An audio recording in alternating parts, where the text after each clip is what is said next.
Floquinhos, foi avaliado, algumas pessoas em dois tipos de procedimento. E é muito legal esse estudo, pessoal. Então já clica no gostei, se inscreve no canal Pela Vida Eterna de todos os cachorrinhos do mundo, apelei mesmo, e vamos falar desse estudo que avaliou esses dois grupos de pessoas que foram submetidas a uma dieta de emagrecimento, só que de maneira diferente, certo? Diferente. O nosso primeiro grupo, ele recebeu uma dieta mais restritiva que gerou uma perda de peso mais rápida em 4 semanas. O nosso segundo grupo, ele recebeu um outro modelo de dieta onde ele teve a mesma perda de peso programada, mas em 8 semanas. Ou seja, o peso que foi perdido foi o mesmo, 1 em 4 e 1 em 8. O que a gente observou disso? Leandrão, o que me interessa, não é mesmo? Esse tipo de estudo. Olha que coisa linda que eu sou, fotinho, me marca nos stories. Inclusive, eu abro caixinha de perguntas todo dia, pessoal, @LeandroTwin. Eu e o Floquinhos, a gente tá lá. A gente tá aqui para ver esse estudo, para entender o que na prática pode funcionar. E a resposta aqui, se você tá achando que o primeiro grupo que perdeu em 4 semanas foi pior, me dá mais uns minutinhos, porque teve uma conclusão muito interessante. Bom, vamos analisar o nosso primeiro grupo.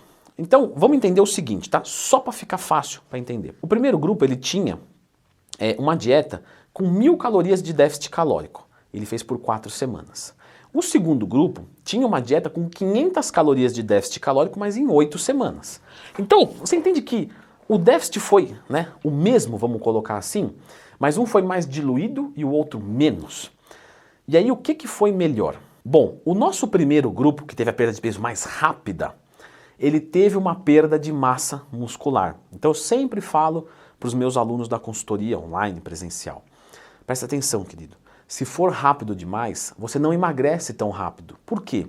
Porque presta atenção no seguinte, se eu perco 1 kg de músculo, eu perco 1 kg na balança, eu engordo. Por quê? Porque o percentual de gordura é em cima do peso total. Se o meu peso total diminuiu e o peso gordo se manteve, percentualmente ele se mostra maior. Deu para entender isso? Deu, né? Matemática básica. Então, o primeiro grupo teve perda de massa muscular, o emagrecimento foi menor.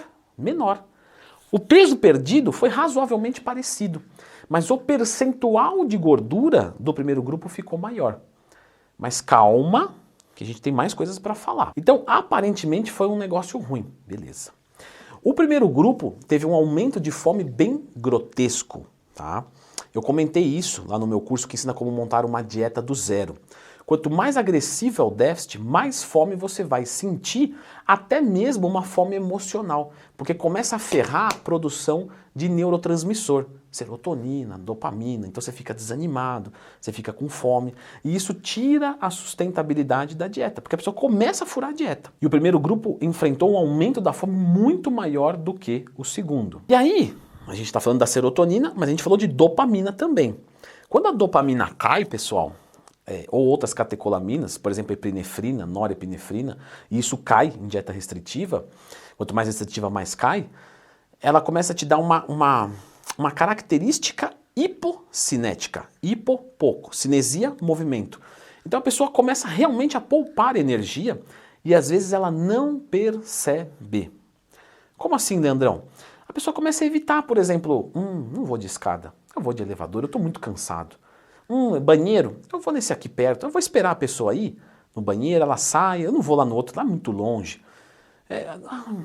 Meu marido quer transar, não estou com vontade, eu quero ficar mais de boa. Leandrão, você deu um dado muito importante aqui, querido. Não, mas é verdade, a pessoa começa a ficar preguiçosa mesmo. Logicamente, se é uma obrigação, sei lá, um carteiro, pode ter opção, ele vai andar e senão ele vai ser demitido. Então tem uma motivação muito maior. Mas no geral a pessoa começa a fazer escolhas inconscientes para poupar energia. E aí a taxa metabólica basal cai muito, o gasto calórico diário cai muito. E com isso você começa a dificultar o processo de emagrecimento. Mais fome, menos disposição, menos metabolismo. Perda de massa muscular, isso é péssimo. Agora, vamos voltar lá no grupo 2 então.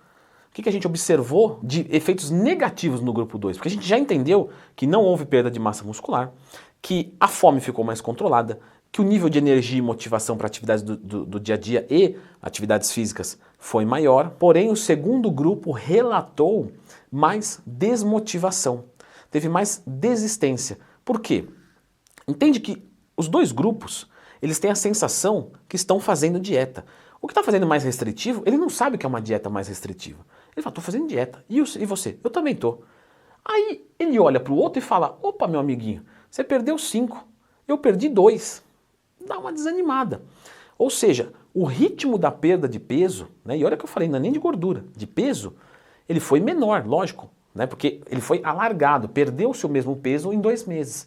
Então dá uma sensação que você não está sendo recompensado. E aí gera mais desistência. O primeiro grupo teve mais aderência. Por quê? Eu tô me ferrando? Tô. Mas, pô, tá legal pra caramba o resultado. Então eu vou continuar. Só que, logicamente, o estudo acaba aí. Leandrão, o estudo acaba aí. Tá, e o que você tem a dizer, né? Esse tipo de pessoa. Galera, provavelmente, tá? A maior parte, quando eu falo maior parte, é tipo assim, mais de 90%, vai acabar deixando a dieta de lado, porque é difícil segurar a fome e baixa disposição. Fica inviável viver dessa maneira. Sem libido, não é mesmo? Ah, Leandrão, graças a Deus, minha mulher vai parar de fazer essa dieta. Então, o primeiro grupo que a gente analisou ali foi uma coisa. Agora, em longo prazo, também não é sustentável. Mas, vamos colocar aqui uma situação hipotética. Isso que é muito legal. A gente não pode tratar o nosso aluno, o nosso paciente, como um amontoado de músculo e gordura. Não, ele é algo vivo. Algo que pensa, que raciocina. Leandro, nem todos, né? Tem uns que batem em cachorro que não pensam mesmo, né? No coitadinho do bichinho. Mas a maioria pensa, assim, razoavelmente bem. E com isso tem medos, tem desejos, tem anseios, né? Tá inserido no meio social, aí de repente a pessoa está fazendo dieta, o outro olha e fala, não, mas você não emagreceu nada? Nossa, isso dá uma desanimada do caramba. Se você faz isso, você merece tomar uma martelada na cabeça. Tem que motivar a pessoa que está com você e não desmotivar. Bom, já dei a comida de rabo, vamos continuar. Galera, talvez, tá? Talvez, eu vou falar talvez. Né? Dessa vez eu não vou ter certeza, porque aqui é um talvez mesmo. Talvez compense a gente acelerar um pouco a perda de peso de alguém que está muito obeso, para essa pessoa se sentir motivado e depois a gente tira um pouco o pé para virar sustentável. Por que você fala talvez? Porque é talvez mesmo, galera. Porque essa manobra também pode dar errado. Porque a gente viu no primeiro grupo, né, que teve ali uma perda de massa muscular, não é o ideal, teve aumento de fome, tudo isso pode tirar a sustentabilidade. Mas às vezes, você ir mais lento tira a sustentabilidade. Então aqui a gente começa a entender que uma coisa é fisiologia, uma coisa é papel, e outra coisa é ser humano. Então eu precisaria entender essa pessoa, e às vezes eu não consigo entender ela na primeira conversa, no primeiro mês, por isso que o acompanhamento de longo prazo é sempre o melhor. Se você, às vezes, ficar curioso, pô, eu queria fechar com outro cara para ver, né? Para mim seria muito conveniente falar isso aqui. Não, testa outro cara, eu por um acaso. Não. Às vezes a pessoa está te acompanhando, está te entendendo, e ela vai começar, e você sai, vai com outro, e aí, né? Então fica um pouquinho mais, se você confia na pessoa, fica um pouquinho mais, deixa ela trabalhar. Porque às vezes eu posso entender que aquela pessoa vai responder melhor.